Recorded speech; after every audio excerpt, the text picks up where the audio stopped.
Queridos irmãos e irmãs, a paz do Senhor Jesus Cristo. Amém. Amém. Amém. Estamos alegres, porque mais uma semana se passou. Muitos ficaram para trás, mas nós prosseguimos e insistimos em seguir a Cristo Jesus. Amém. Nessa noite eu trago para esta igreja uma palavra que se encontra na carta do apóstolo São Paulo aos habitantes de Éfeso, ou seja, Efésios capítulo 6.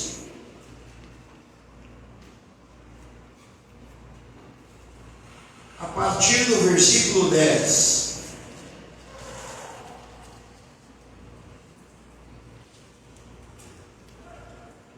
Essa palavra, ela fala sobre o tipo de luta que nós precisamos compreender, que lutamos todos os dias.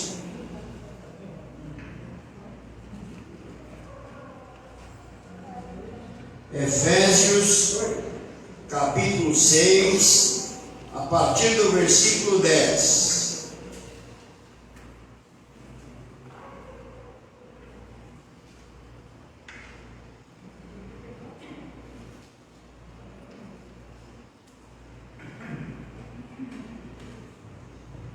Ainda irmãos procurando. Mateus, Marcos, Lucas, João, Romanos, 1 Coríntios, 2 Coríntios, Gálatas, um pouquinho mais à frente está Efésios.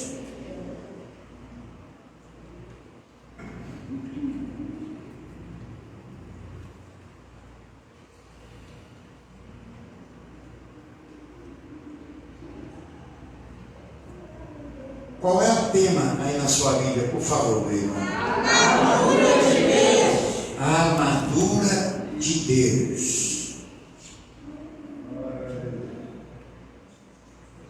No demais, irmãos meus, fortalecei-vos no Senhor e na força do seu poder.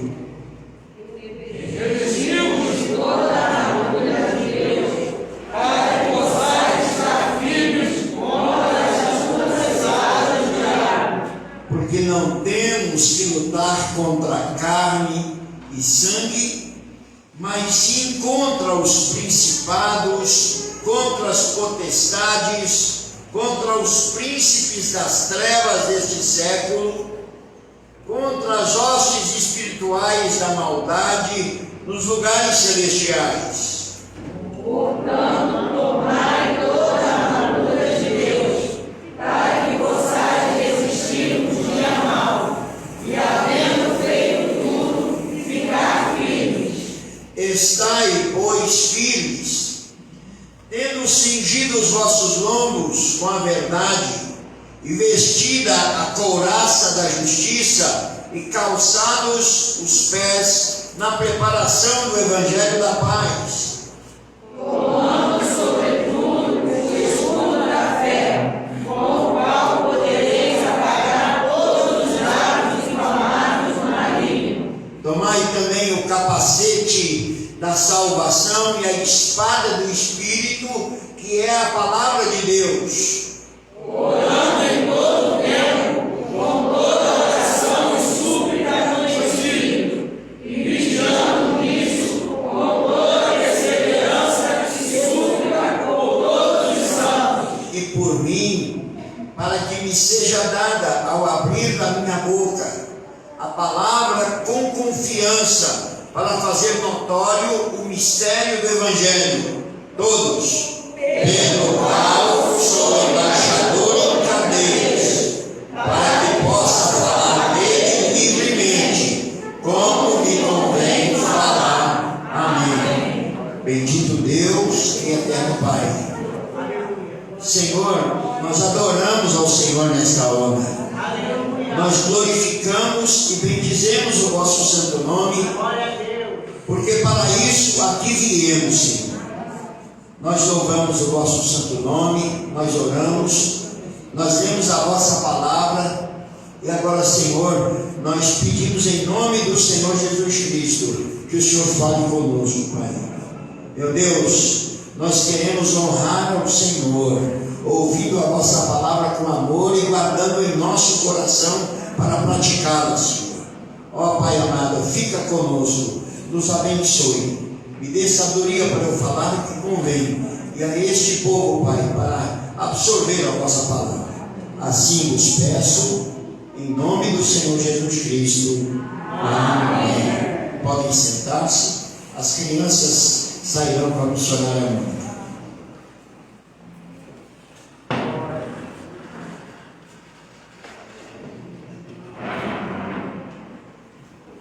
Graças a Deus. Meus irmãos amados, essa palavra lida nesta noite, ela é bastante conhecida de nós, os cristãos, os crentes. Se alguém perguntar para você, você é crente? Você deve dizer, sou crente em Cristo Jesus. Você é cristão? Sim, eu sou cristão. Você é um Bíblia? Você vai dizer, sim, eu sou um Bíblia. Eu sou um Bíblia de Deus. Eu sou um Bíblia de Cristo Jesus. Não se intimide quando alguém questionar se você é crente ou cristão, porque nós estamos falando da mesma coisa, apenas com adágios diferentes. Nesta noite, esta palavra lida, o apóstolo nos revela uma coisa bastante importante. De tudo que ele disse, ele menciona que o cristão vive numa luta permanente. E o mais interessante, que quando pensamos em luta, nós pensamos em subjugar uma pessoa ou acertar um ou outro, mas ele fala aqui de uma luta espiritual. Ele fala de uma luta diferente. Às vezes somos agredidos com palavras. Vamos a um determinado lugar e as pessoas soltam o que bem entendem e ofendem a gente, e nós pensamos, bem merece este indivíduo escutar algumas boas palavras. Na realidade, queridos, devemos esquecer essa parte, porque aquele que está falando ali naquela pessoa, ele está fazendo de propósito para nos conduzir ao erro, ao engano, porque o adversário está usando alguém para nos derrotar no espaço espiritual que vivemos. Ou seja, quando alguém te aborrecer, quando alguém te expurgar de determinadas situações, ou quando alguém xingar você ou dizer alguma palavra, lembre-se, quem está por trás daquilo é Satanás e é a sua horda de demônios. Lembra, o apóstolo está dizendo, porque não temos que lutar contra a carne e contra o sangue, mas contra principados e potestades, olha, nas regiões celestiais. Todas as vezes que você então perceber essa situação, não use palavras. Se alguém te ofender, querido, fique calado, não fale nada. A melhor resposta é o silêncio. Se alguém disser alguma coisa que te entristeça muito, fique calado, porque em determinados momentos o inimigo encontra uma brechinha e quer usar alguém para nos conduzir à tristeza, a ficarmos aborrecidos e assim por diante. Agora, meus amados irmãos, olhando por outro lado, como a nossa luta não é contra o nosso irmão, nem contra a nossa irmã, nem do esposo contra a esposa, nem do pai contra o filho, nem da filha contra a mãe, a nossa luta se torna então conhecida à nossa mente. Não lutamos contra a carne nem contra o sangue. Então, contra quem lutamos? Contra o adversário e contra os seus demônios. Demônios são anjos decaídos, anjos que foram expulsos dos céus e formaram um novo tipo de grupo, não mais agora debaixo da ordenança do Pai Celestial, embora tudo esteja debaixo do poder de Deus, mas estes se colocaram sob o governo de Satanás, com a finalidade, agora você vai ficar sabendo com muita clareza. Olha, os demônios sob a ordem de Satanás, a finalidade deles é danificar a igreja de Cristo Jesus. É sempre danificar a igreja de Cristo Jesus. É a única maneira dele atingir o Pai no presente momento, é quando ele faz isso. Quando Jesus Cristo morreu na cruz do Calvário, veja, Jesus se entrega para morrer na cruz do Calvário por nossa causa. Jesus era Deus que ninguém podia matá-lo, mas a Bíblia diz que ele se fez pecado por nós. Ele se deixou crucificar pelos nossos pecados e pelas nossas dores, e pelas suas pisaduras nós fomos sarados, sarados no corpo e na alma. Observa bem, quando Jesus Cristo fez isso, ele anulou o poder de Satanás, ou seja, ele diminuiu, ele achatou o poder de Satanás. O poder do adversário ficou pequeno, quando no tempo antes de Jesus vir, o poder do adversário era muito maior. Ele tomou a chave do inferno, da morte do inferno. O adversário agora não tem esse poder todo que ele tinha, porque o Senhor Jesus Cristo tomou dele aquilo que era seu e também definiu uma coisa, definiu o tempo da sua existência. Irmãos, eu e você, olha, você vai entender melhor agora. A Bíblia diz que o Senhor fez de nós seus filhos e deu-lhes o poder de chamá-lo de Abba, que quer dizer Pai. Digam comigo, deu-lhes o poder de chamá-lo de Abba. Quer dizer Pai. Irmãos, meu Deus e meu Pai. Aleluia. Nosso Deus e nosso Pai. Agora, o adversário, como eu disse, quando Jesus vence na cruz do Calvário, por isso, quando participamos da ceia, o Senhor faz menção: fazei isto em memória de mim, ou seja, fazei isto na lembrança do que eu fiz por vocês no Calvário, e da minha vitória e da sua vitória no Calvário. Agora, o adversário, ele perdeu parte da sua autoridade, do seu governo, porém ele ainda é o príncipe desse século, porque não completou o tempo dele ainda de acordo com as Sagradas Escrituras e com a vontade de Deus. Meus amados irmãos, se você me perguntasse: pastor, quando é que acaba o governo do adversário? A Bíblia fala com muita clareza desse tempo. Alguém pode dizer: pastor, o senhor não está batendo bem na cabeça. Como é que o senhor pode afirmar que a Bíblia fala sobre o dia ou o tempo em que o fim de Satanás vai chegar? É muito simples, queridos. Depois do arrebatamento da igreja, ele só tem 7 anos. Depois que o Senhor Jesus Cristo entrar na atmosfera da terra com seus anjos e santos, a Bíblia diz que haverá um grande estrondo e a terra tremerá, e haverá um grande terremoto, e os anjos descerão para buscar a igreja, porque os anjos são ceifeiros, e eles escolherão aqueles que são de Cristo e os levarão para encontrar com Jesus Cristo nos ares. A partir daquele momento, queridos, começa a grande tribulação. falar isso só para lembrar uma pessoa querida que está aqui no nosso meio. Esse tempo que mostra agora, para nós da igreja, nós aguardamos o arrebatamento da igreja. Nós não aguardamos o Apocalipse.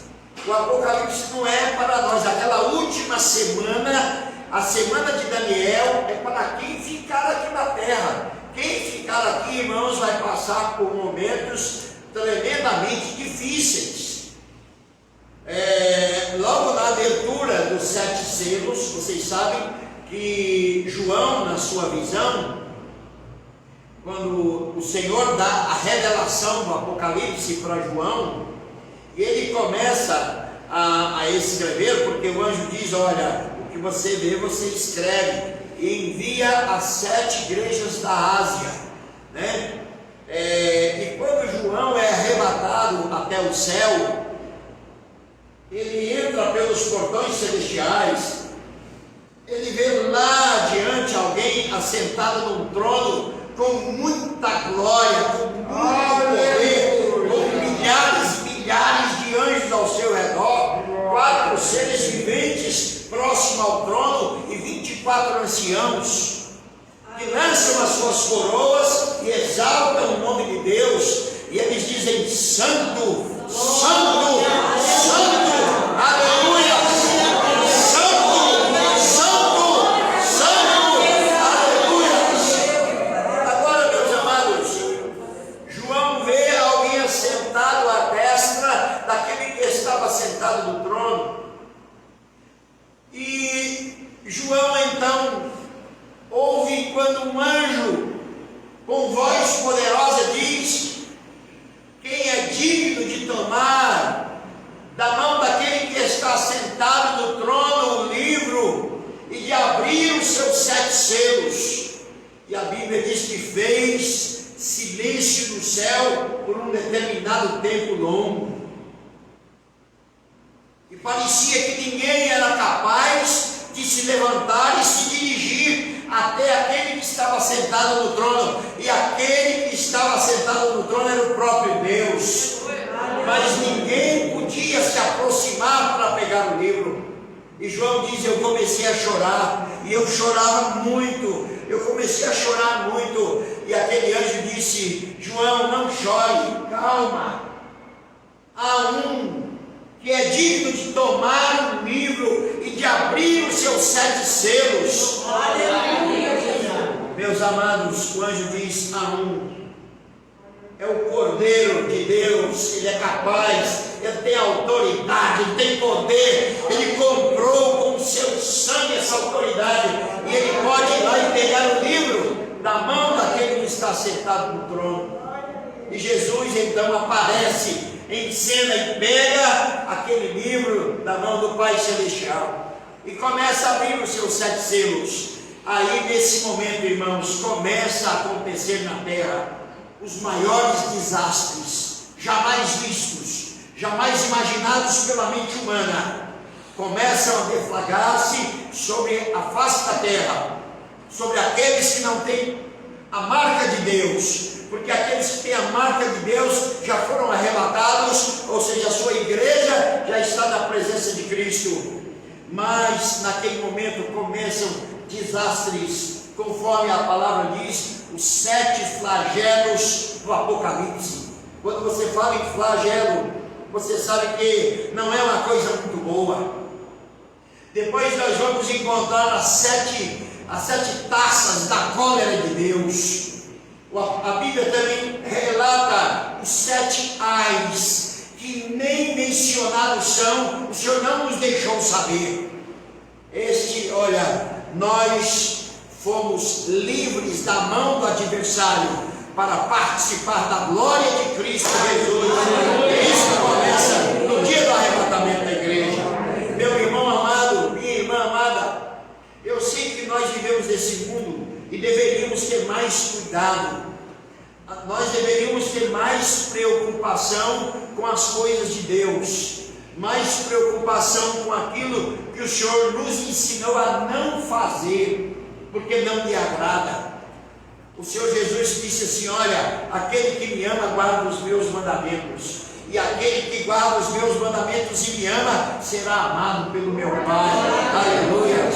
E muitas vezes nós não guardamos os mandamentos, nós não fazemos bem a vontade de Deus, e o Senhor Jesus Cristo fica triste com isso. O Espírito Santo que habita em nós fica triste, porque ao não praticarmos o Evangelho, nós damos legalidade ao adversário para se impor contra nós, para se levantar contra nós e causar dano. Por isso a nossa luta não é contra a carne nem contra o sangue, mas contra o adversário e os seus demônios que querem destruir a igreja de Cristo.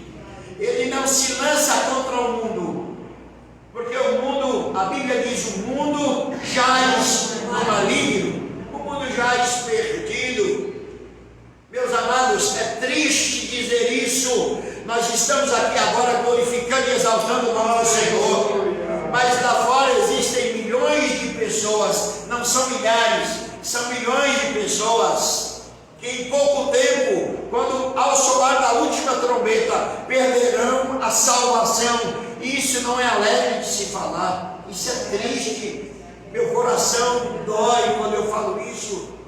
Os nossos conhecidos, nossos amigos que não receberam Jesus como Salvador, ao soar da última trombeta, nós subiremos para encontrar com Cristo. E o que vai acontecer com eles? Eles ficarão para trás. Meus irmãos, ficarão para quê? Para participarem do Apocalipse, da última semana de Daniel, da semana mais terrível da igreja. Olha, amados, quando João escreve o livro do Apocalipse, até o capítulo 4, nós ainda ouvimos falar da igreja.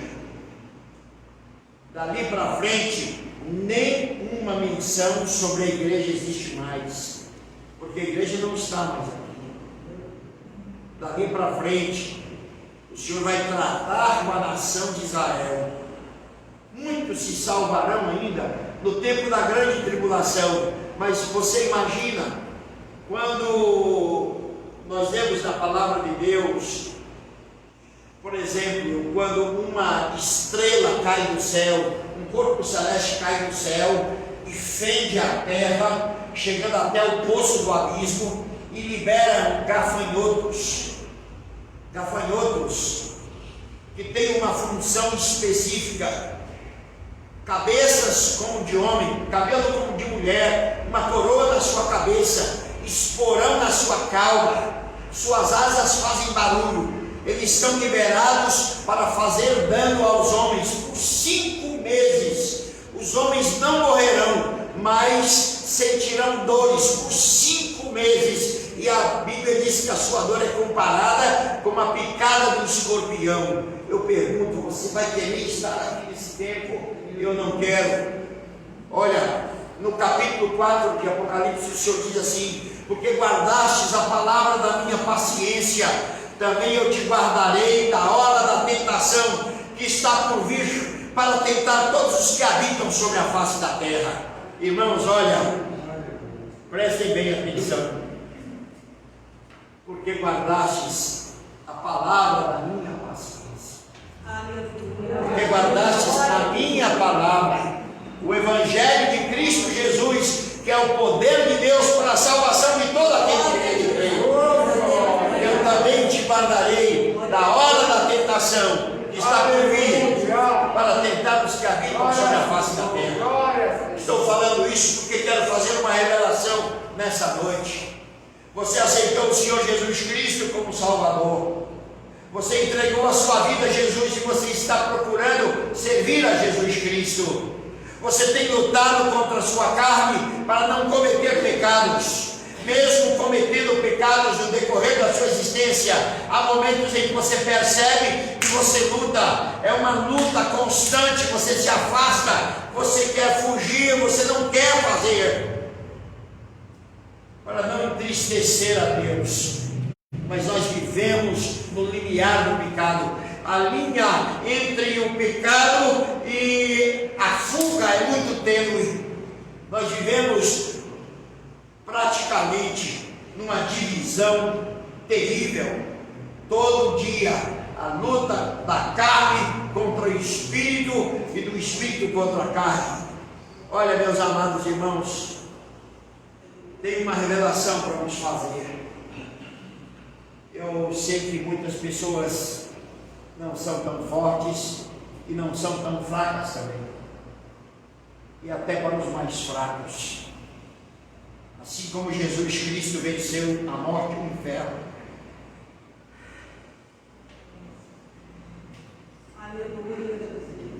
assim como Jesus venceu a Satanás, ele venceu por uma razão que você nunca deve esquecer. Eu disse para você no começo que você foi feito filho de Deus. Eu tenho uma filha só. Eu tenho duas filhas. Uma está com o papai do céu, outra está comigo. Glória a Deus. Mas, se alguém ousasse, vamos supor, estou na rua, alguém tenta agredir a minha filha ou fazer alguma coisa, é notório, é natural que a gente parta em defesa daqueles que são nossos. Então eu teria que defender a minha filha, ou defender a minha esposa, ou defender o amigo que está comigo. Assim é Deus. Quando o Senhor disse: eu não os deixarei órfãos.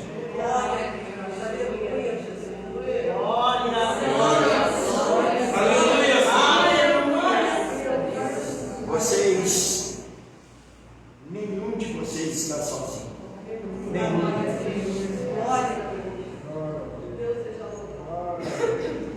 O Senhor já conhece bem o que temos de forte e o que temos de fraco. O Senhor sabe bem o nosso limite, o quanto podemos suportar. Quando Jesus venceu na cruz, sabe para que ele venceu? Para que nós nunca, enquanto o nome de Jesus estiver na nossa vida, enquanto nós tivermos fé, enquanto nós cremos em Deus, nunca Satanás vai levar a nossa alma. Nunca.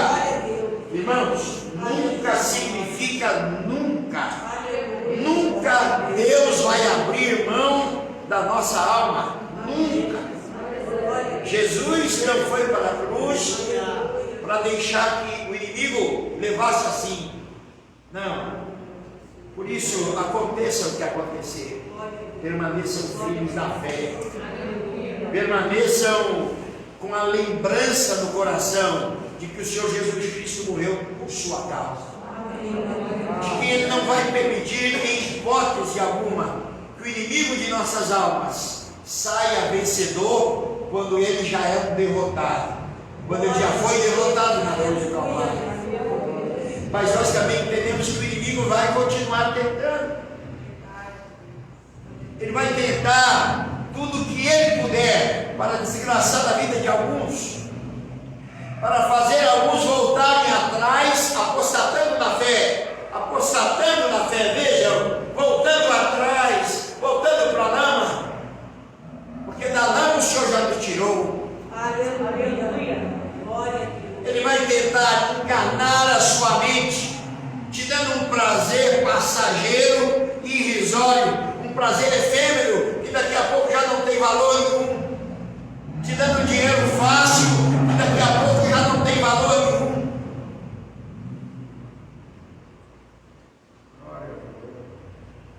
Para enganar, para te enganar.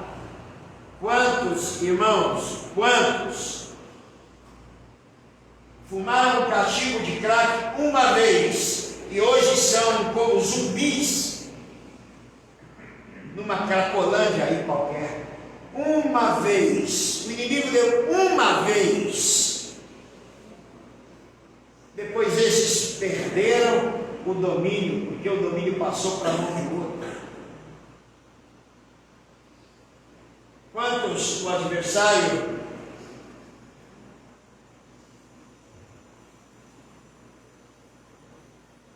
deu uma facilidade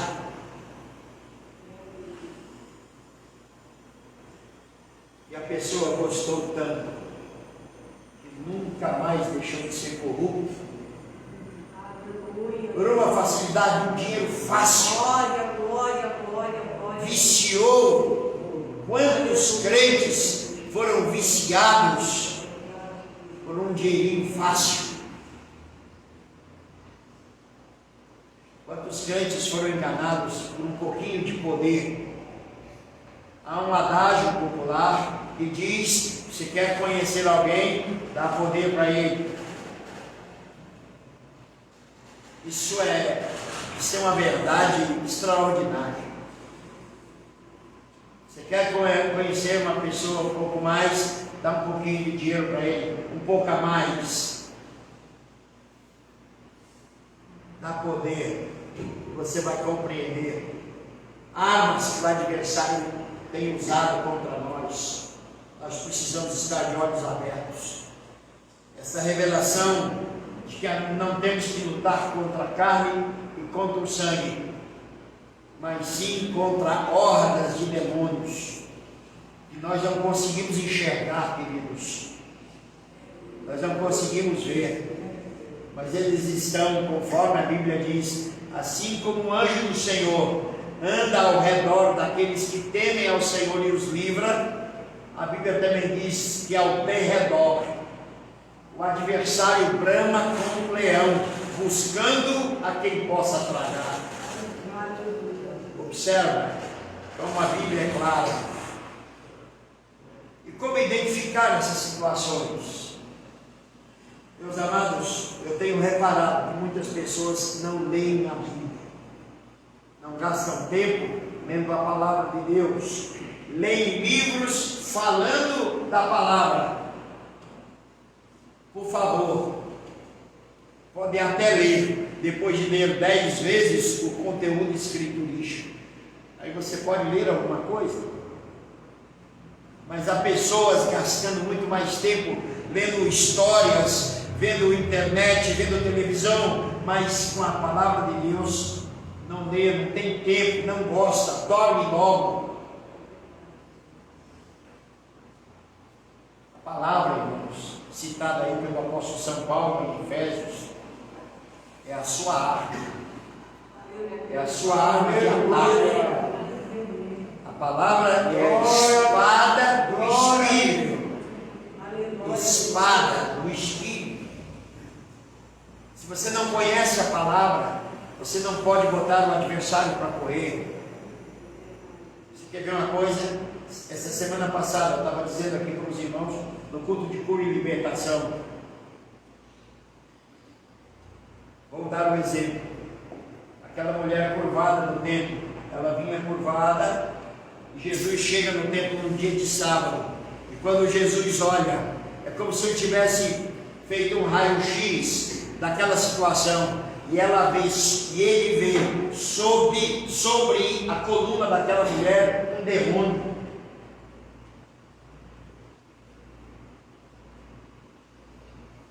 Eles perguntam para Jesus: é lícito ou não curar no sábado? Jesus chama aquela mulher, ela se aproxima e ele diz, ele liberta aquela mulher, ele expulsa o demônio que estava na coluna daquela mulher, ele diz, e aquela mulher se desenverga. Aquela mulher que há 18 anos andava sem poder se levantar, porque havia uma enfermidade. Os médicos certamente iam dizer: ela tem 2 ou 3 vértebras da coluna danificadas, ou ela tem ali alguma coisa que não a permite levantar. Os médicos teriam um nome para essa doença.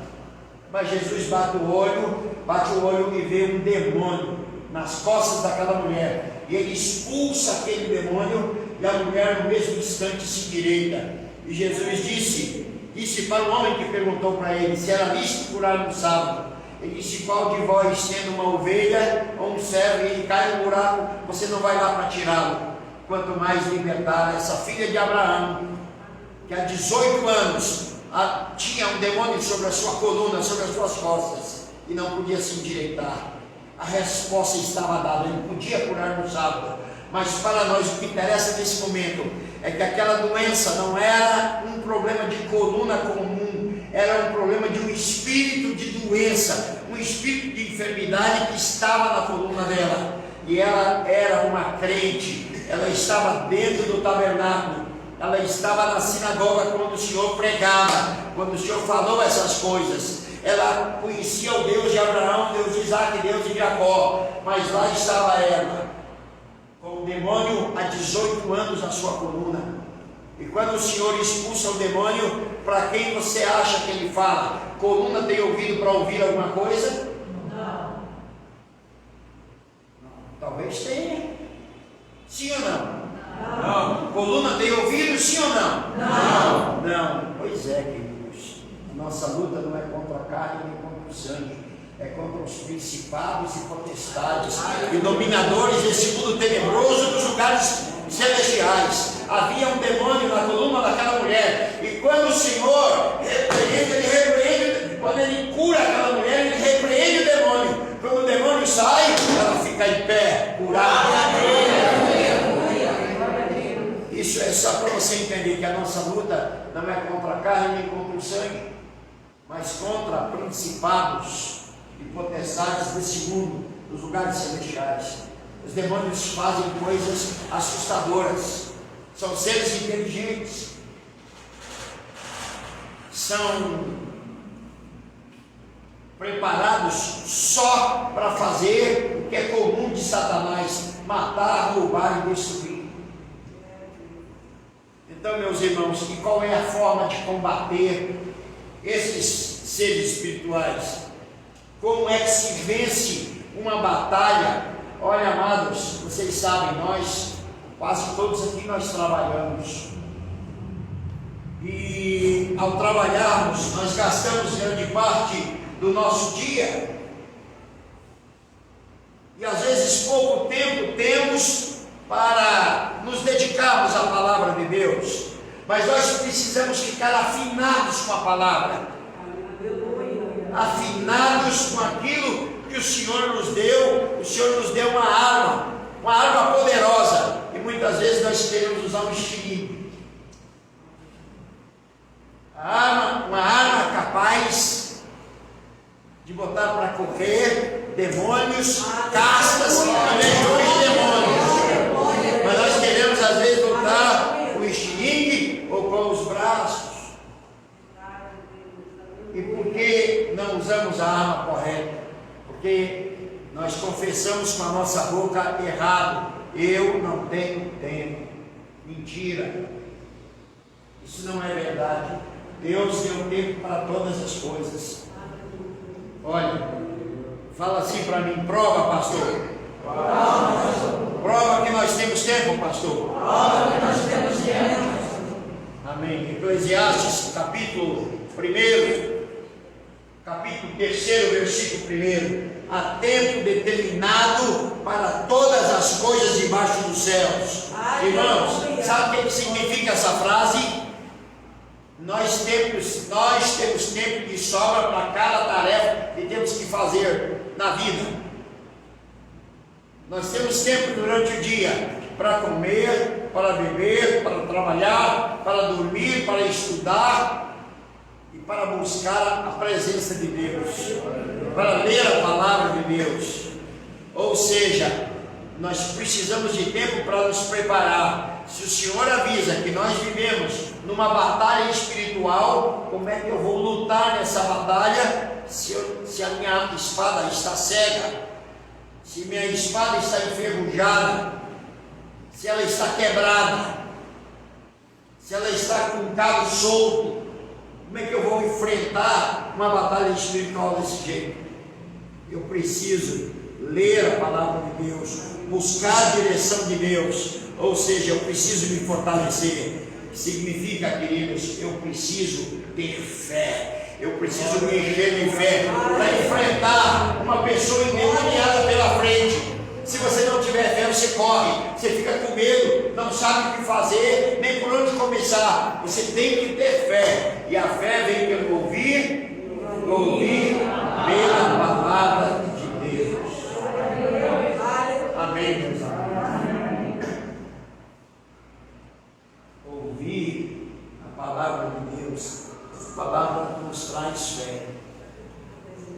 eu disse para vocês, nenhum de nós deve se sentir abandonado, sozinho,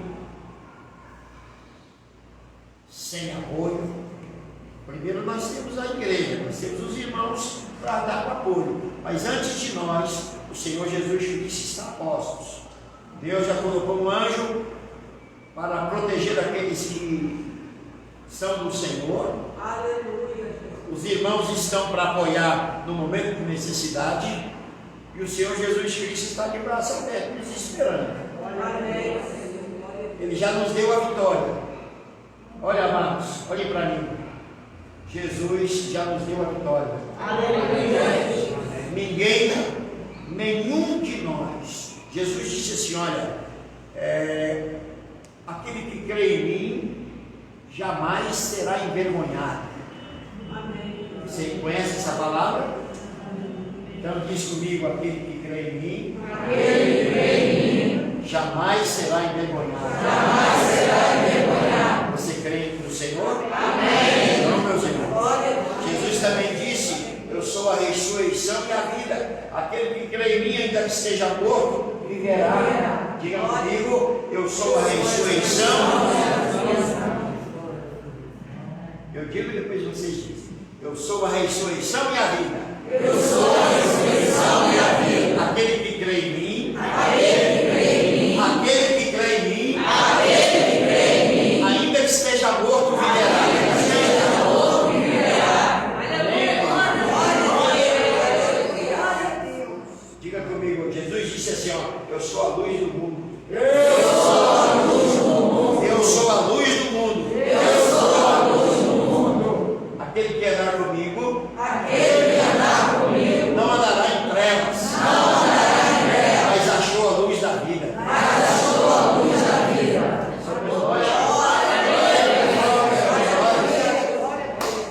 Somos nós. Amém. Você não está sozinho. Deus nunca deixou nenhum de nós sozinho. Quero encerrar essa palavra. Quero encerrar dizendo uma coisa. Nunca percebi tanto que Deus nos ama, o quanto Deus nos ama. Todas as vezes que eu penso em Jesus, reinando à destra do Pai, quando o Pai criava o mundo, a Bíblia revela que Jesus estava com o Pai e nada do que foi feito sem Ele se fez. De repente, Jesus nasce em carne, vem viver no meio da gente. Aleluia! Amém, queridos? Jesus veio, viveu conosco, sentou conosco,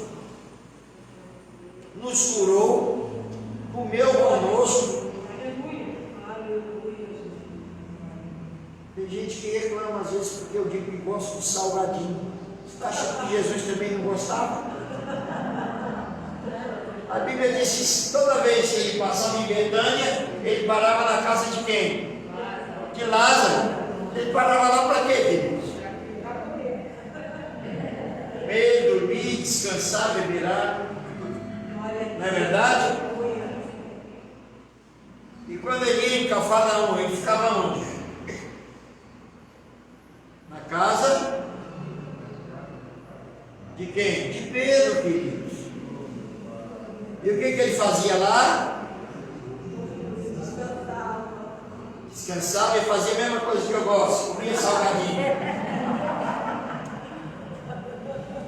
Aqui nós comemos salgadinho, lá era pão, com frutas, com peixe. Não é a mesma coisa? Amém? Não era a mesma coisa, não? Então vamos fazer o seguinte: no próximo culto vocês ficam com o salgadinho e eu vou ficar com o pão e o peixe. Amém? Na próxima festa vocês ficam com o salgadinho e eu vou ficar só num cantinho lá, tomando suco de uva, comendo pão, né, comendo peixe, e vocês engordando lá do outro lado. Eu do lado e vocês do outro, tá combinado? Agora, O duro vai ser descobrir quem é que vai trazer o pão e o peixe. Que Deus nos abençoe nessa noite. Dê graça sem medida. O Senhor disse assim: olha, tudo que dois de vós concordarem na terra, eu concordo no céu. Tudo que vós ligardes na terra, eu também ligo no céu. E tudo que desligardes na terra, eu desligo no céu.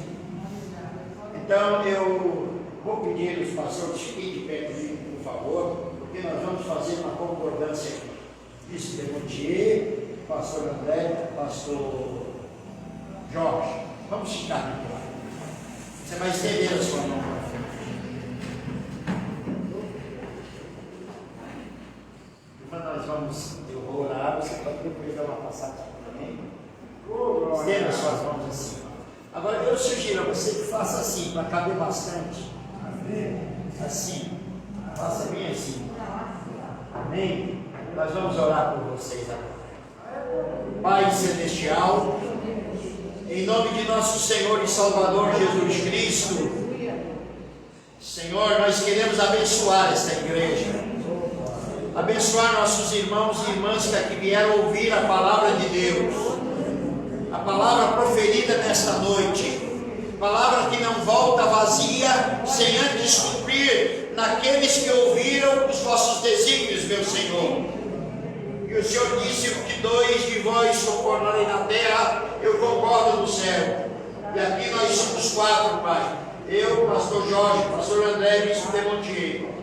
Em nome de nosso Senhor e Salvador Jesus Cristo, nós abençoamos esta igreja, Pai, com saúde. Senhor, com uma semana abençoada. Ó Senhor, nós abençoamos essa igreja para que os negócios de cada um, a vida de cada um prospere debaixo do poder das vossas santas mãos. Nós abençoamos esta igreja para que os enfermos sejam curados, os oprimidos sejam libertos, e que essa semana seja uma semana de solução e uma semana de paz para todos os meus irmãos e irmãs, Pai. Eles serão felizes nessa semana, eles ficarão muito alegres nessa semana, eles profetizarão sobre suas próprias vidas e sobre suas famílias. Ó Senhor Deus, porque o vosso desejo, meu Pai, é que tudo nos vá bem, como vai bem a nossa alma. Assim, meu Pai, nós profetizamos sobre a igreja e declaramos a vitória deste povo, em nome do Pai, do Filho e do Espírito Santo. Amém. Amém. Graças a Deus. Vamos dar uma salva de palmas.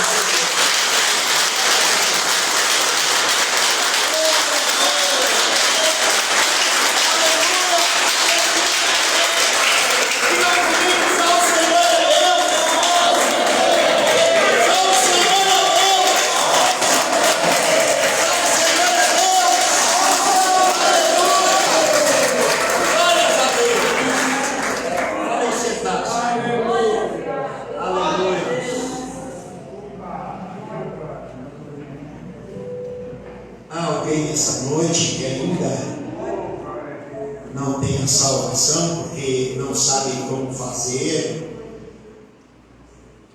O Senhor Jesus disse que todo aquele que confessasse o seu nome diante dos homens, ele confessaria o seu nome diante do Pai que está nos céus. Ou seja, aquele que confessa a Jesus Cristo como seu Senhor tem o seu nome escrito no livro da vida eterna. E a salvação vem para nós quando nós lembramos do sacrifício do Senhor Jesus Cristo na cruz do Calvário. Ele morreu por nós na cruz do Calvário. Aí nós dizemos: Senhor, eu quero essa salvação, eu quero ser um salvo, eu quero participar da igreja que vai ser arrebatada para os céus. Alguém aqui quer fazer isso nessa noite? Eu acho que 99% de nós já declarou que quer ser salvo. Nós já recebemos o Senhor Jesus Cristo como Salvador. Mas pode ser que haja alguém, ou alguém que está desviado, ou se afastou e quer retornar para o convívio do Senhor. Levanta a sua mão. Alguém nessa noite? Glórias a Deus. Deus nos abençoe nessa noite, meus irmãos, em nome do Senhor Jesus Cristo.